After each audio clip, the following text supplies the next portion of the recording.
Bu hozir 50 yoshdan o'tgan erkaklar uchun juda ham muhim holat.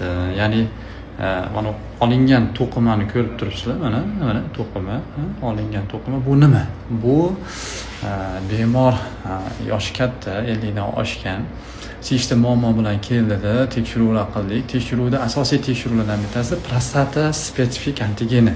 Ya'ni prostatani maxsus antigeni qondan tekshirdik. Tekshiruv natijasida analiz baland chiqdi. Buni baland chiqqani bizga xulosa bo'ladiki, bemorda qanaqadir onkologik, ya'ni qanaqadir emas, immunni rak prostataga shubha bo'ladi. Shuning uchun hozir olingan mana bu narsa prostatadan 10 ta 12 ta joydan immunni biopsiya olib tekshiruvga jo'natdi.